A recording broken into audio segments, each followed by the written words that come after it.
Good morning, everyone. Good morning, and a huge welcome to you all. At long last, it's my absolute pleasure to say welcome in person to the Centre for Social Justice. I did wonder whether I'd ever get to say that again. For those watching online, you are as welcome as everyone else, and I'm sorry if we're overly giddy here about seeing each other in person, but you also will miss out on the 200 Leeds United mugs I bought as one of my lockdown purchases for this office. So I apologise for that as well. It's our real pleasure to be here with the Lord Chancellor, the Right Honourable Robert Buckland. Robert has been a great friend to the CSJ over many years, but far more importantly than that, he's been a true ambassador for social justice, not just in his role for the last couple of years, but long before that. And never has that voice been needed more. Not just for our criminal justice system, but for our politics at large. The last 18 months has been brutal for everyone in the UK, especially for those that are most vulnerable and detached. And the criminal justice system is no exception. The pressure on inmates, on staff, on leaders combined must have been immense. And we know that with closed courts, backlogs building, and in recent CSJ studies showing that antisocial behaviour is the biggest thing faced in some of the most disadvantaged communities, this pressure is only likely to grow. But Robert's desire to head this off is admirable, to think bigger about this. His last appearance was about a year ago, and that was with the CSJ, and that was to launch the white paper on sentencing, which has since evolved into the Police, Crime, Sentencing and Courts Bill. And there's a lot to be very happy about in this. By modernising the delivery of criminal justice and encouraging greater use of technology, we can deliver more effective and proportionate sentencing, more efficient courts, and less traumatic experience for victims. By introducing the new serious violence reduction orders, the police have been given the stop and search powers that they need to target adults convicted of weapons offences and helping get knives off our streets. And anyone who's seen the latest stats in London alone knows that's absolutely required. By ensuring that sentencing more adequately reflects the serious and often lasting harms of the worst crimes, while also developing more meaningful opportunities for rehabilitation for those that should receive it, we get closer to achieving fairness and public safety. But we also know that more, so much more is needed if we're not only to run an orderly and fair criminal justice system, but actually use it as a place of rehabilitation and support of employment potential and hope. And it's for this reason that the CSJ won't stop in our work to help government see people as potential to be developed and not just problems to be solved. And it's also why we hugely look forward to hearing the next chapter in Robert's plans. It's a real pleasure to introduce the Lord Chancellor, the Secretary of State for Justice, the Right Honourable Robert Buckland. Thank you very much. Thank you. Well, thank you for those very kind words. And let me say how grateful I am to the Centre for Social Justice for hosting today's event. I can't think of a more appropriate place to make this speech. And our justice system is focused on my three priorities right now: recovering from the effects of COVID-19, rebuilding criminal justice in our country, and restoring justice to its rightful place at the heart of our society. And today, I want to share with you some of the government's work on the second of these ambitions, which I think has the potential not just to prevent crime, but to address the many underlying causes of crime that indeed the CSJ exists to help tackle. And let me also say just how refreshing it is to be here in person, rather than sitting in my office looking at a laptop. And the easing of restrictions in England yesterday was the culmination of a huge amount of hard work and sacrifice by so many of us over the last 16 months. And though, of course, we must continue to be vigilant in the face of COVID, the vaccine should give us the confidence to take those first steps back towards a semblance of normality. And for us at the Ministry of Justice, COVID-19 has presented huge operational challenges. And though I'm going to focus most of my remarks today on work beyond the courts, their work has been a crucial part of the justice ecosystem.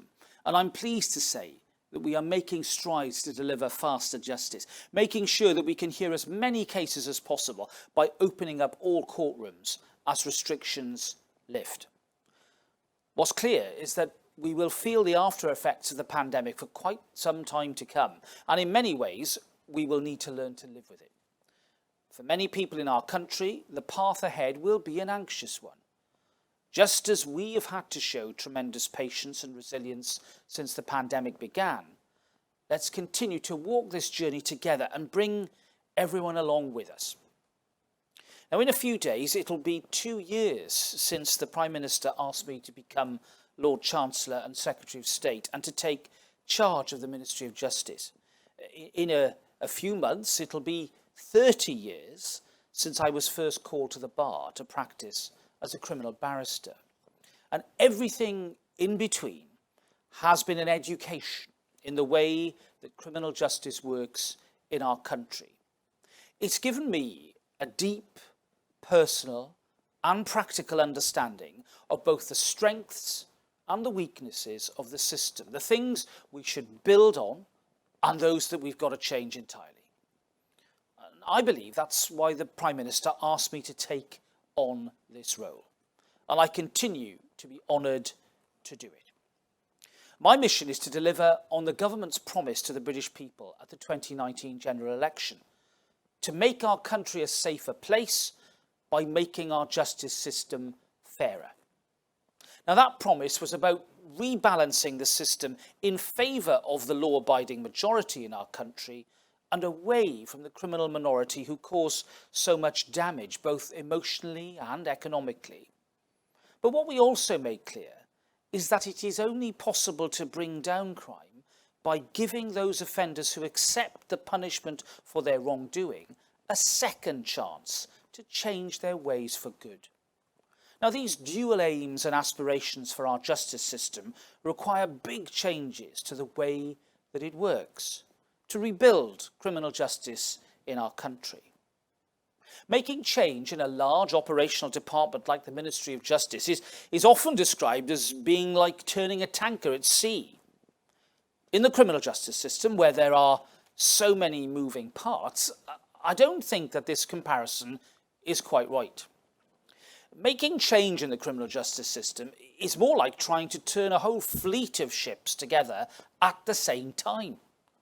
Our aim is to get each of them into formation, moving in harmony towards that more just Britain of tomorrow. And despite COVID, the operational challenges, the justice system's contribution to the national effort to save lives, and the sacrifices our many workforces have had to make, we are already beginning to make progress. And today, I want to share with you how far we've come already and to signal the direction of travel on the route that I believe lies ahead for justice in our country. Now, as we begin to move this fleet into formation, with the wind in our sails, the driving force behind everything we do in our system must be victims of crime. That is where we have rightly started. Becoming a victim can be a traumatic experience for any person, no matter who they are, and no matter the crime committed against them. What can compound this trauma is the fact that the process of reporting a crime and seeing it through to conviction is so often bewildering. So difficult has it become that too many people in our country feel that it is frankly more hassle than it's worth. And in order to avoid compounding their trauma, they would rather sacrifice the justice to which they are entitled. In fact, in 57% of all adult rape cases, the victim feels unable to pursue the case. Some of the reasons cited include negative impact on their mental health, a fear of giving evidence in court, and perhaps most heartbreakingly, a feeling of being judged or disbelieved. That is why we have invested over £150 million in victim services this year, as part of our commitment to rebuild the criminal justice system. But we know that investment is just one part of it. The Victims Code that we brought in earlier this year was all about simplifying the process, setting out exactly the kind of input that victims can expect to receive from the moment they report a crime all the way through the system and beyond. The Victims Code guarantees the kind of support that will that will help people affected by crime to weather that reporting process, the right avenues to question and to review charging decisions, and a promise that agencies will do everything possible to make them feel informed and engaged throughout the process. The code is an innovation that has been welcomed by campaigners, but we are now determined to go even further. We want to continue overhauling the experience of victims in the system today. And that's why the government has committed to passing a victims law to put everything contained within the Victims Code into statute. This will give victims the legal backing to guarantee that they will be seen, heard and helped at every point in the justice process. And I look forward to setting out a timetable for bringing that victims law onto the statute book and to work with victims, campaigners and members of Parliament from across the political divide to make a success of what should be a landmark piece of legislation. As we continue to reform criminal justice in our country, my promise to victims is that they will be the first port of call, the driving force, if you like, and the wind in our sails. When we consider making changes to the way the system works, one of the very first questions we will ask is, does this improve victims' experience of the justice process? And there's no doubt whatsoever that some of the worst offences in our criminal framework are rape and sexual assault. They're crimes that don't just violate a victim's body, they leave mental scars that endure long after the attacks have taken place. They change victims' entire lives, leaving them scared of social situations or even terrified by the idea of romantic relationships. They're crimes of control. Many victims question themselves and whether they did something wrong that in some way led to them being attacked, when really the only person who should shoulder any blame is their attacker. But far too often, when a victim has the courage to report what has been done to them, the system fails to honour their bravery. Over the last 5 years, we've seen a steep and deeply troubling decline in the number of charges, prosecutions and convictions for these crimes. It's not good enough. We failed victims, and I rightly apologised for that. But an apology is a hollow one unless it is followed by action. And the government is determined to put this situation right, to overhaul the system's response to these crimes and to ensure that victims of rape and sexual assault can get the justice they deserve for what has been done to them. Getting this right is also important for everyone. Bringing the perpetrators to justice provides us with the opportunity to stop them from continuing to commit such crimes. And the government's rape review, the end-to-end rape review, is a root and branch look at what is going wrong in the system, so that we can make it work better for victims and put more perpetrators in prison where they belong. Much of what we've identified as being a problem is the culture around reporting, investigating and prosecuting rape and sexual assault. Victims are too often made to feel that they are the ones under the spotlight, when really it's their attacker's behaviour which should be at the forefront of the process. And as I mentioned a few moments ago, in too many instances, this misplaced focus causes victims to withdraw their complaint or refuse to proceed with it. Some even at the point that it has gone to court. So through the rape review and the accompanying action plan, we will change the culture around rape and sexual assault to ensure that victims are supported at every part of the process, from the point of report to the courtroom and indeed beyond, so that they are more likely to stick with it and to secure the justice that they deserve. This will take many forms, like making sure that they're communicated with properly at every stage, testing new ways to investigate crimes of a sexual nature, and putting in place greater scrutiny of police and prosecutors' procedures. And where there is great work already underway, we will support it. And where possible, we'll spread it through the system. For example, Avon and Somerset Police's pioneering Project Bluestone brings academics together with the police and the CPS to address falling conviction rates for rape and sexual assault. And alongside the improved scrutiny and diversity of thinking, this work has a very strong focus on the experiences of victims, looking at ways of improving the disclosure process, including through the role of technology. And we're going to scale up this learning through Operation Soteria, which will bring it to 4 other forces and CPS areas with the intention to roll out a radical new operating model in the next 24 months. And our aim through the review is to consciously reverse the trends of the last 5 years, to see the volume of cases referred by the police to the CPS, charged and reaching court, to return to 2016 levels by the end of the current Parliament, so that more victims can receive justice. And with support from our partners across the criminal justice system, ministers in my department, the Home Office and the Attorney General's Office are all pushing this work forward personally, reporting our progress to Parliament and taking full accountability for the results. We're determined to restore faith in the system, to reshape it so that it is better able to punish these horrific crimes and to deliver that justice that victims so need and deserve. Now, something that is little known about our probation service is that it plays a role in how the system supports victims, explaining at parole hearings the impact of crimes upon them, and making sure that licence conditions prevent offenders from intimidating or trying to contact them in any way. Probation, when you think about it, is one of the most important ships in the justice fleet. It can be the difference between an offender allowing themselves to be swept back into a life of crime or navigating towards a law-abiding future on their release.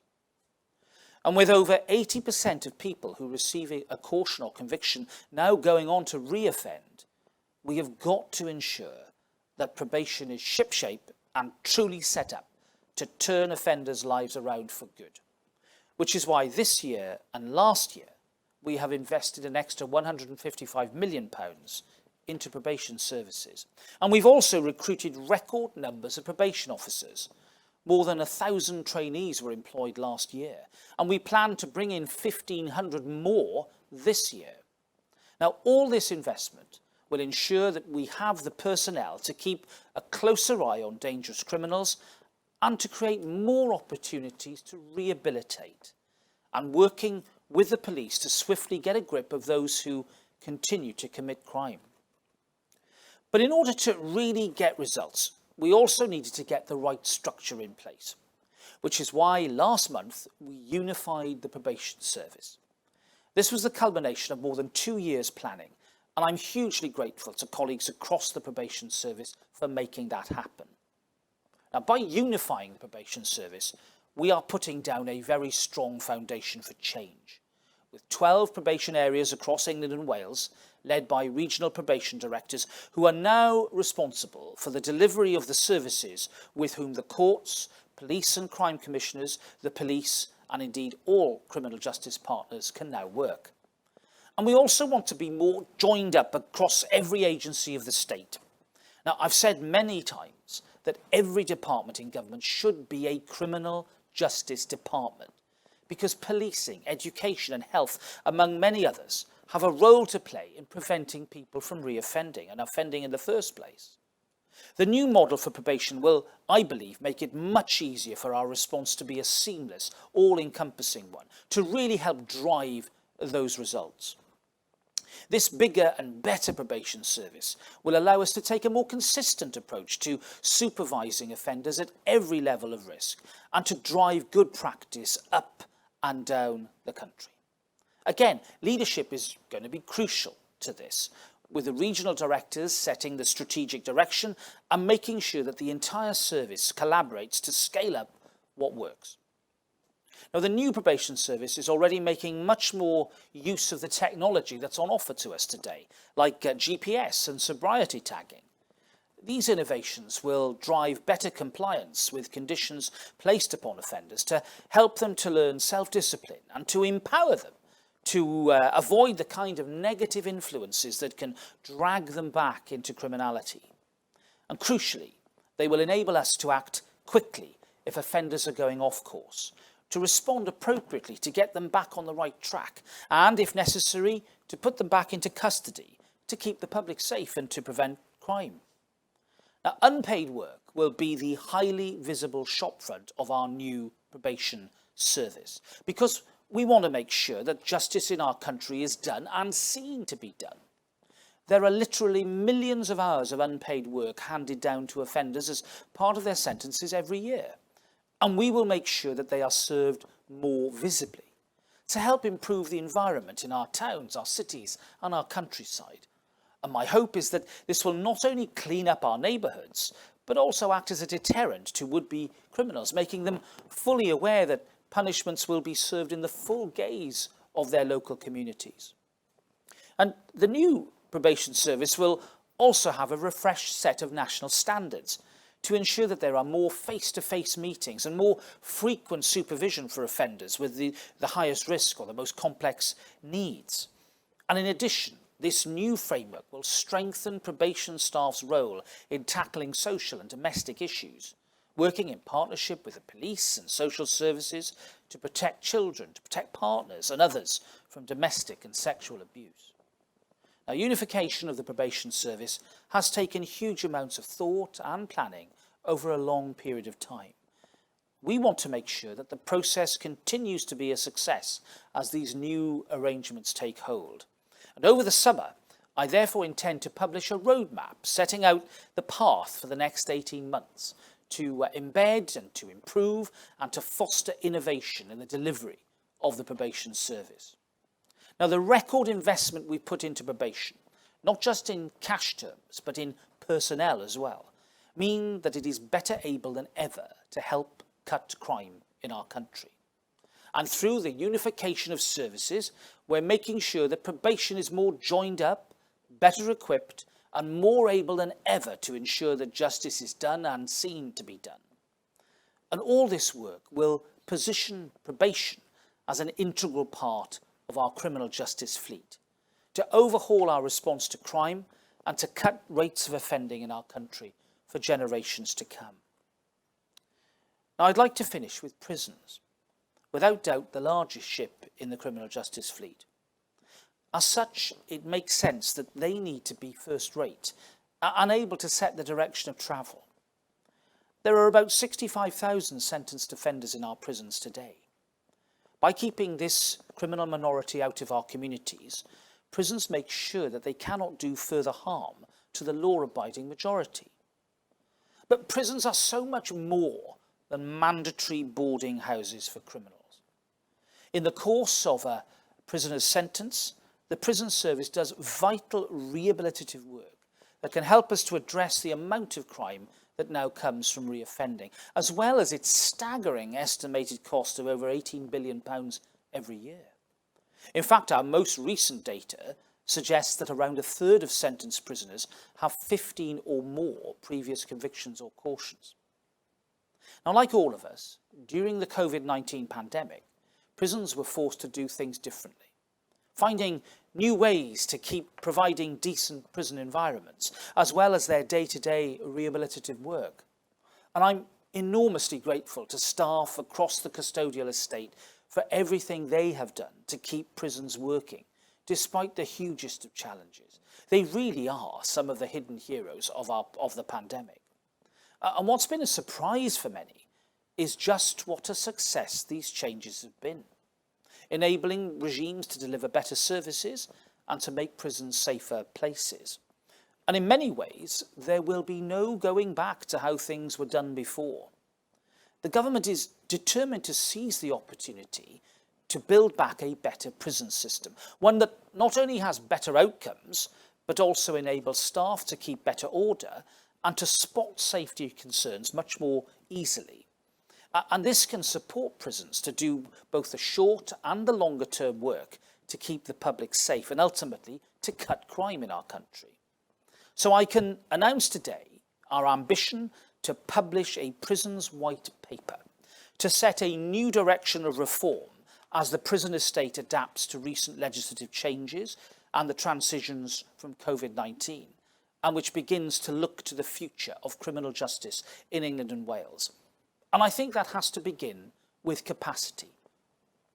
When this government was elected, it was on a promise to keep people safe by introducing tougher sentencing for the worst offenders and to end automatic release for the most serious crimes.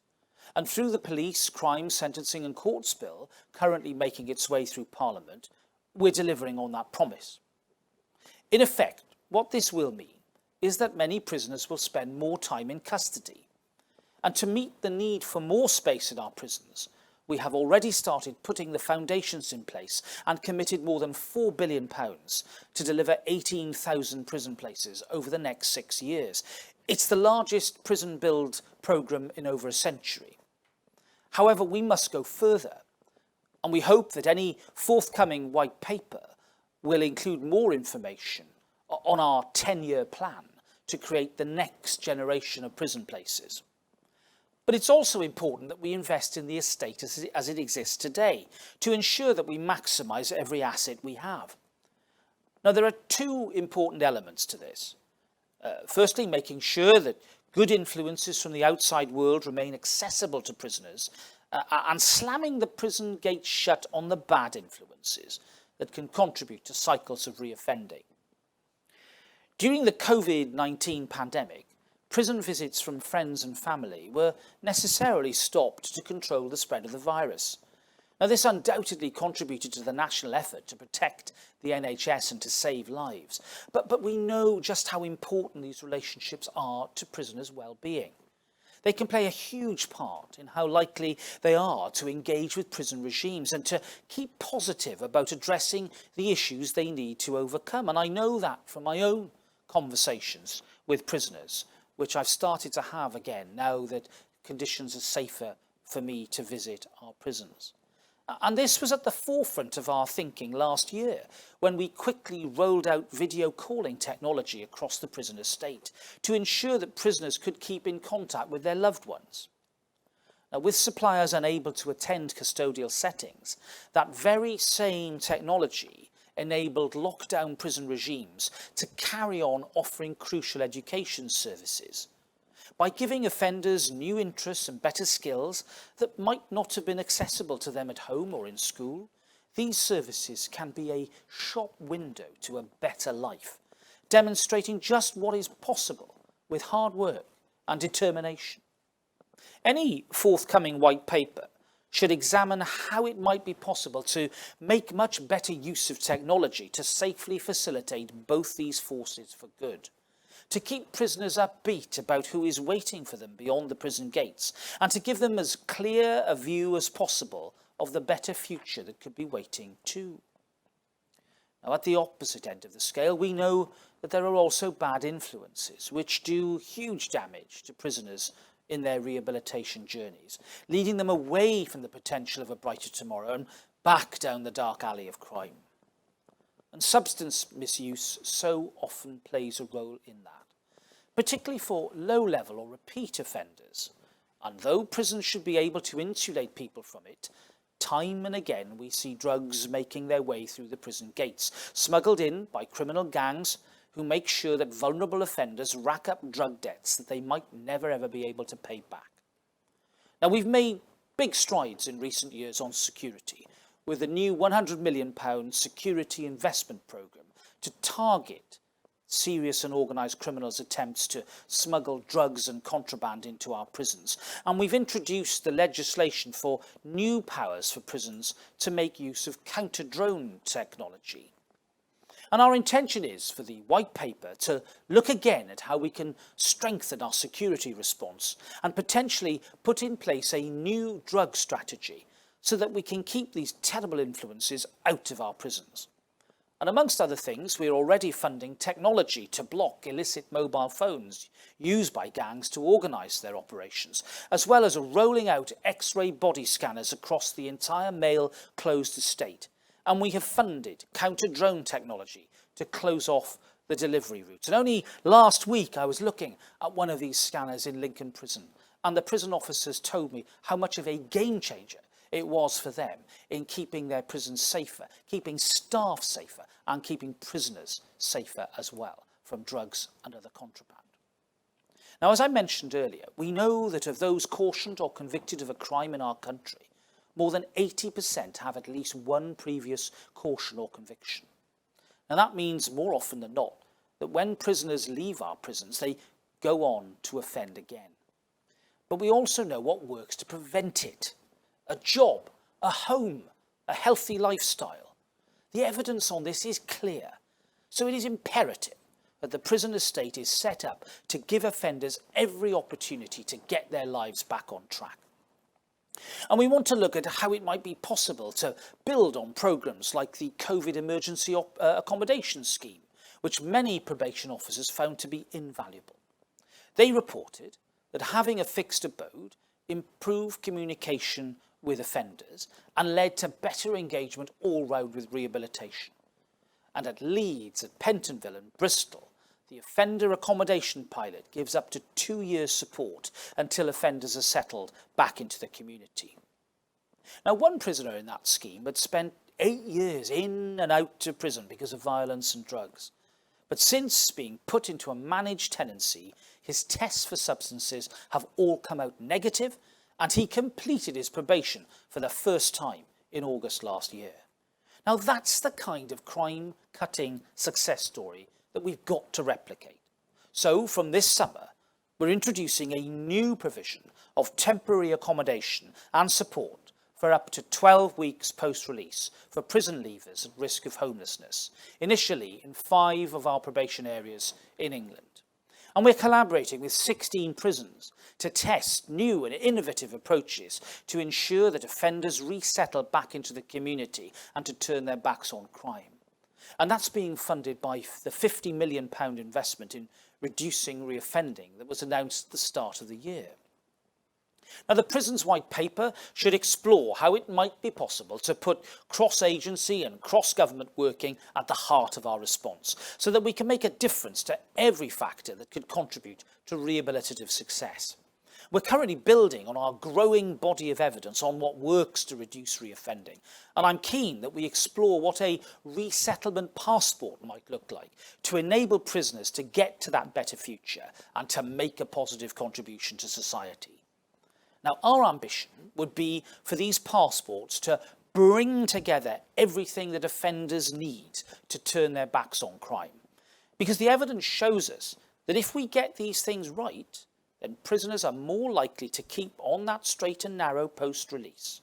Of course, it's not going to be as simple as that in every case, but in so many, it can be. Now, we know that most women in prison have experienced trauma in their lives, and this affects how they engage with rehabilitative services. Now, trauma is often at the root of behaviour that drives their offending, so a trauma-informed environment can indeed help to address this. Now, we need to support women in prison to address their histories of trauma so that they can turn their lives around.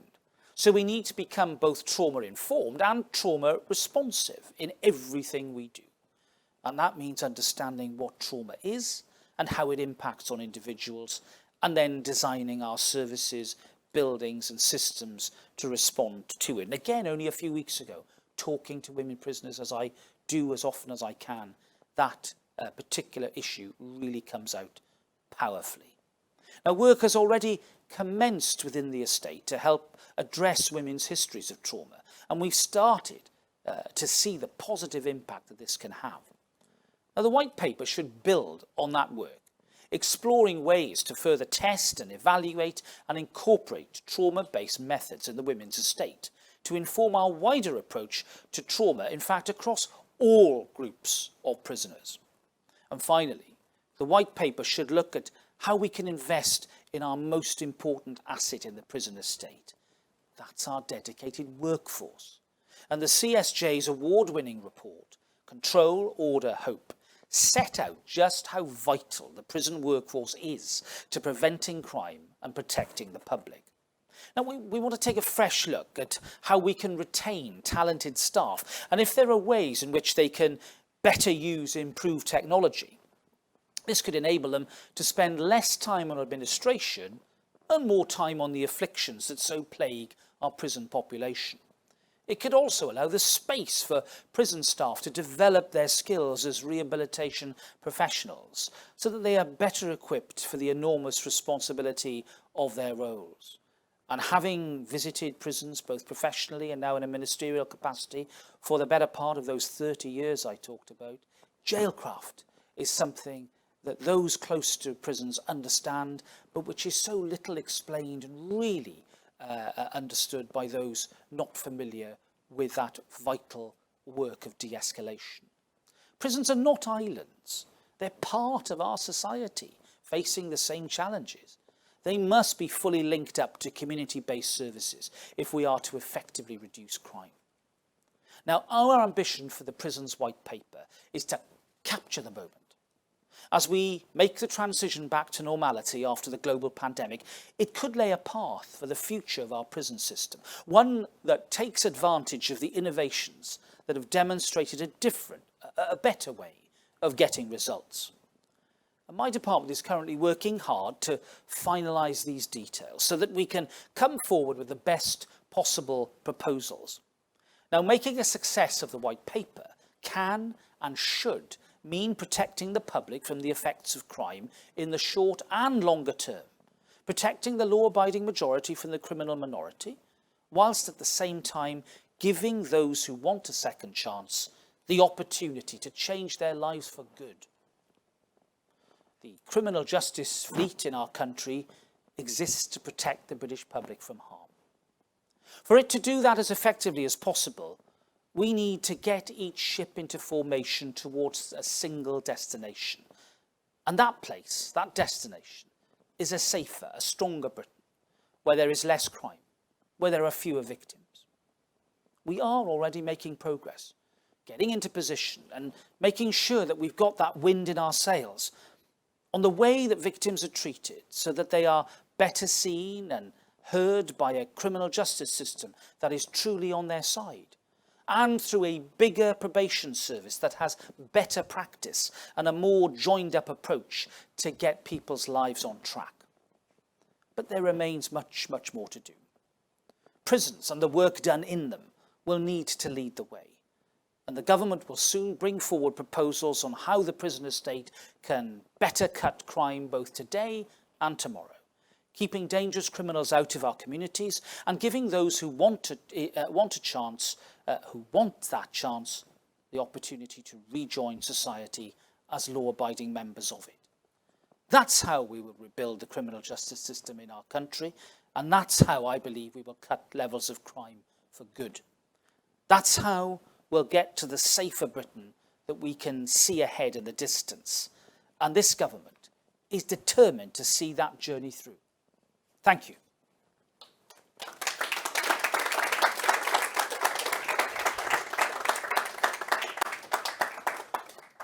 Lord Chancellor, thank you so very much for that. Really exciting to hear, and yet another white paper announced here, and we see what will come from that.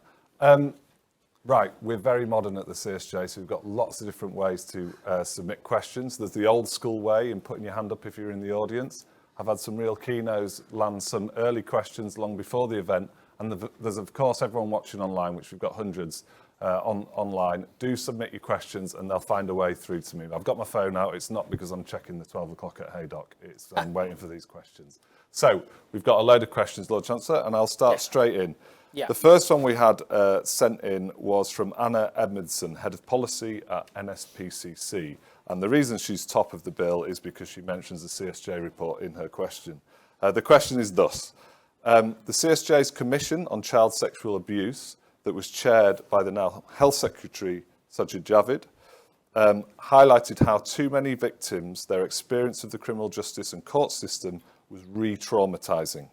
One of the recommendations in that report was that government should expedite its plans to introduce a victims' law that guarantees victims' rights and the level of support they can expect. Can you share any details on if and when that victims' law might be introduced? Thank you very much indeed for that question, Anna. And I just want to reassure both Anna and indeed everybody who has a huge interest in this that we want to consult on the Victims' Law later this year. I want that consultation then to lead to legislation that will be supported by the widest possible coalition, so that we can make sure it makes its way through Parliament as swiftly as possible in order to become law as soon as possible. And within that, I want to enshrine the hugely important strides we've made in the Victims' Code. I want to enshrine them in law. And I also want to really run the rule across the whole concept of accountability through the system. I think that is a big issue that really shines through. It's the thread, if you like, that runs through many victims' issues raised by me, raised to me by the Victims Commissioner and, of course, our new Domestic Abuse Commissioner, to name but two. And in particular, I'm thinking about the big investment we're making in independent support services. The evidence is clear to me that, for example, the ISVA, the Independent Sexual Violence Advisor input, can reduce the rate of attrition in cases dramatically. But I'm conscious, of course, that these are adult-based services. And of course, I'm very interested in the work of child abuse advisors, the KIDVAs and CHISVAs, as they have been acronymed. And I think if we create a framework, if you like, a commissioning gold standard, then clearly we need to look at the whole panoply of the types of advisor that exist out there. And that means we mustn't just purely look at it as from an adult service point of view. I think that, anybody who has any doubt about our intentions here should look at the £27 million in-year investment we've already made in ISVAs this year. We want to scale up the numbers from the low hundreds, much closer to that 1,000 mark. And reminding ourselves again of the Tackling Child Abuse Sexual Strategy that was published earlier this year, the very first of its kind, designed to tackle child sexual abuse in all its forms. So, Anna, the ambition is big, and we want to work with you and others to make sure that children are very much at the part of the Victims Initiative as much as adults. Thank you. I'll ask another question here, and then if people in the audience have any, get ready to ask those shortly. This is from Mike from the South East London bench. In light of the reunification of the probation service, do you envisage sentencers have a greater role in the judicial oversight of community orders? And in what ways might the role of probation be enhanced in the courts as a result of such changes? Well, that's a great question, Mike. I mean, it's one that really takes me back through my whole experience in the criminal justice system, whether as a young barrister working with experienced probation officers to make sure that the pre-sentence report was as informative and as comprehensive as possible to help guide the judge into a sensible sentencing outcome for a particular offender, or indeed sitting myself as a part-time judge dealing with drug rehabilitation requirements and having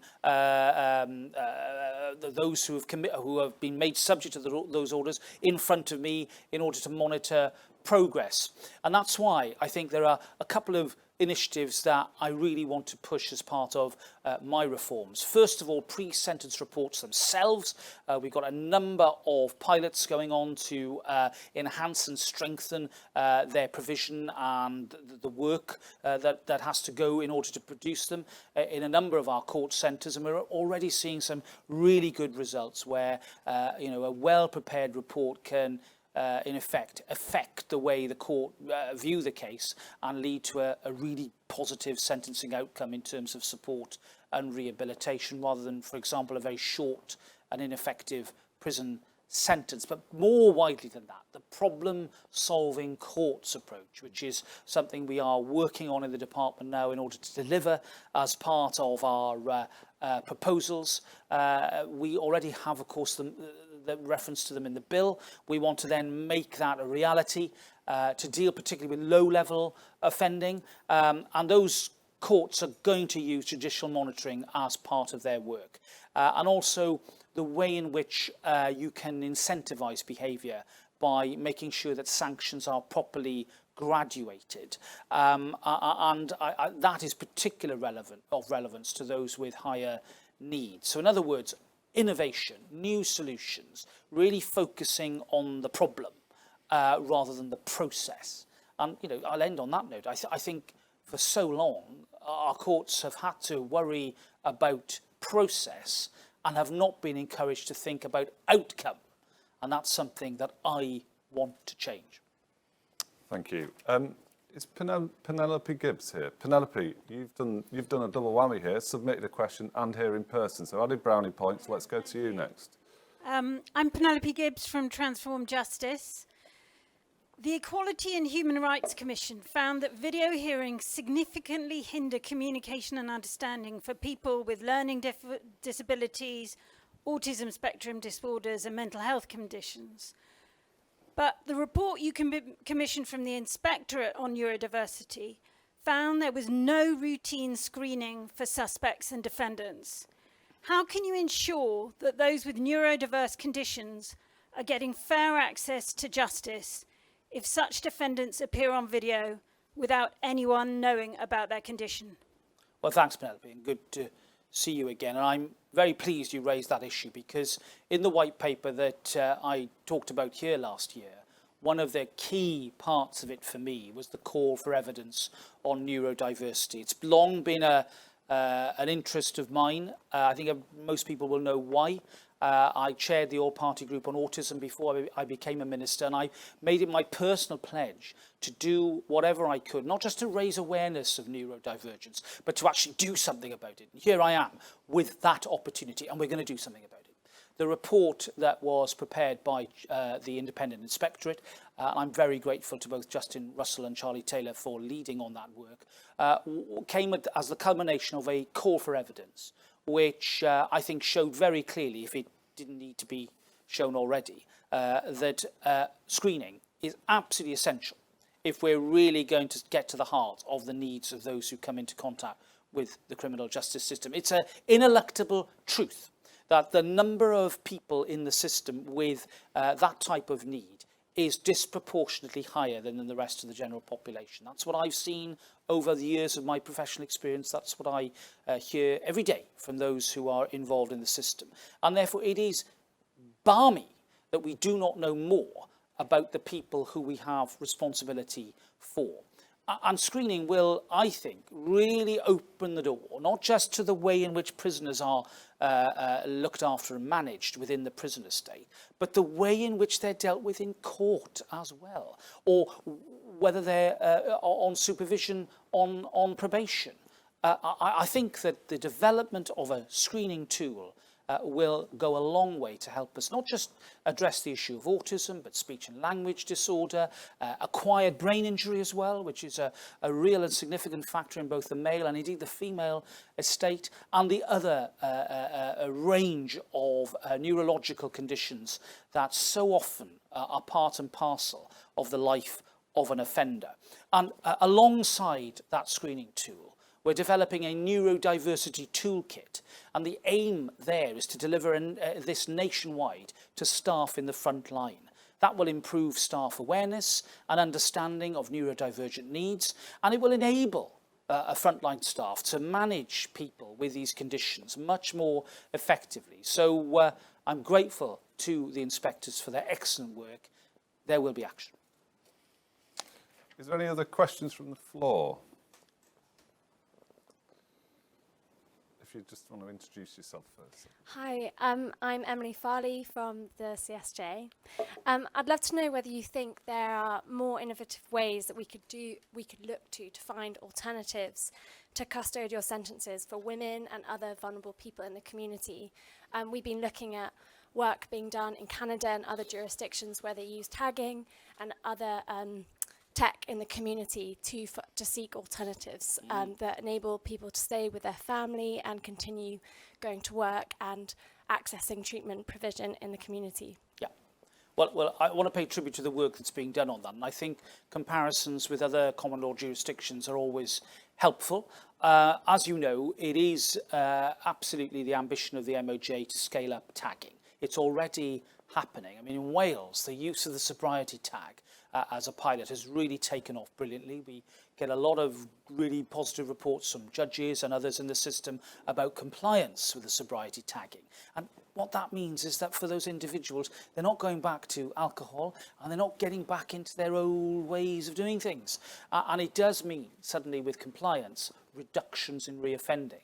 And I think that smart approach has to be the way forward. In fact, we titled the white paper the smarter approach to sentencing, because I think those of you who know me well know that I tend to reject this sort of tough versus soft rhetoric. It's actually about smart versus dumb.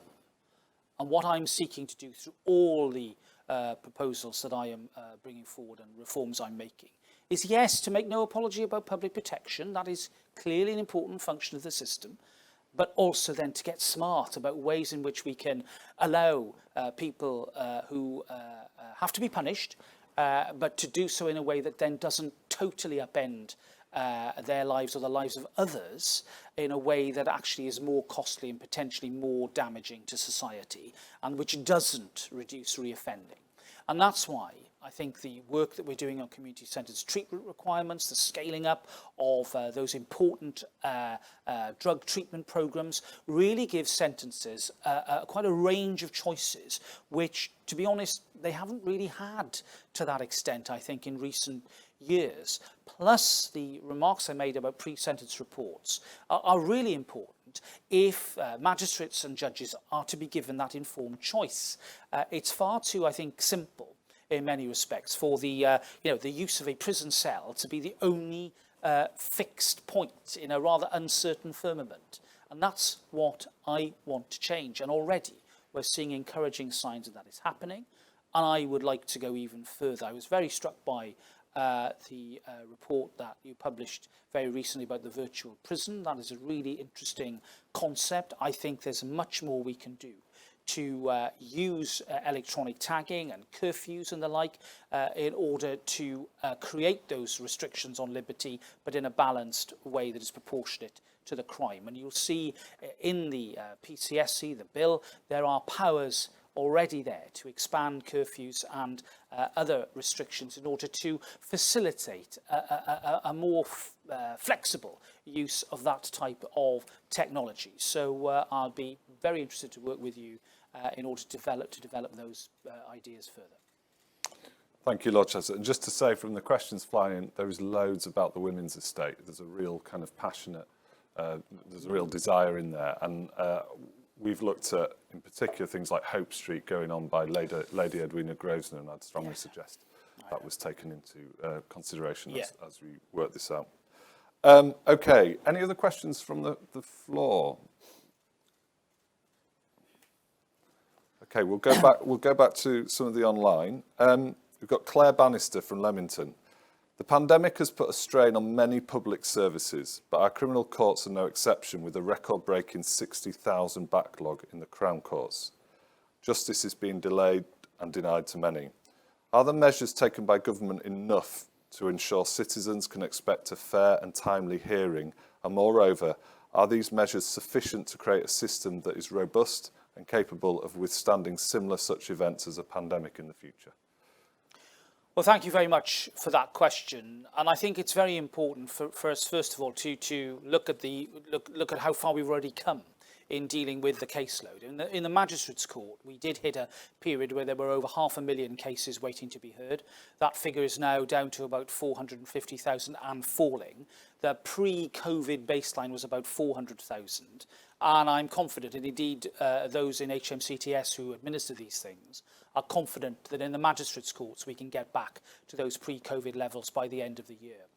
The Crown Courts are more of a challenge. The jury trial is a thing of many moving parts, and having been involved in many jury trials, I know how complex they can be and how sometimes they can be held up by one part of the process perhaps not going right. And of course COVID has made that more difficult. But already, thanks to Treasury investment of over £110 million, plus the biggest rise in court maintenance in 20 years, we're making the sort of investment that is needed in order to deal with the caseload. The figure is now coming down. Over the last couple of months, I've seen a steady reduction in the number of cases waiting to be heard in the Crown Court. There's no doubt that challenges remain. I think the stage 4 in the roadmap was important for the courts as well as for society, because that has allowed us to open even more rooms in a safe way in accordance with PHE and PHW guidance. And I can tell you from my own visits to courts, I see a real determination amongst the judiciary, the professions and listing officers to get those cases on. And indeed, if you go to Wales, if you go to the northeast, if you go to the southwest, they are dealing effectively with the caseload. There's no backlog in Wales, for example. The challenge comes particularly here in London and in the southeast, where cases tend to go to trial without early guilty pleas, and there are simply more of them and more complex cases. But what we're doing, apart from our Nightingale Court initiative, which of course delivers, I think, 34 criminal courtrooms. We've got more non-criminal work going on in other Nightingales, but 34 criminal courtrooms. That has given us extra capacity to get on with cases in London, amongst other places. And we're opening a couple of super courts as well to deal with those multi-handed big trials that can take so long and involve so many people. And we're opening one in Manchester in September and one in Loughborough in October in order to really help capacity across the country. I just want to make the point that the position with regard to custodial cases is that defendants in custody are having their cases heard within the time limits that are set by law. The real challenge comes with those cases of defendants who have been on bail for a long time, sometimes for very serious, perhaps historic sexual cases, where victims are particularly vulnerable. Now, the courts know that that is a problem. I know that that is a challenge. That is what is driving the work that we continue to do in order to reduce that caseload, to get us onto the even keel. That having lost 2 months of jury trial time last year has been the biggest challenge of all. Thank you. And probably the last question now, which again is close to our heart, the CSJ, and it came in from quite a few people, this particular version, Jessica Mullen. Small charities have played such a key role through the pandemic. We're passionate about them here at the CSJ. They've rolled up their sleeves when others have, quite frankly, gone to sleep.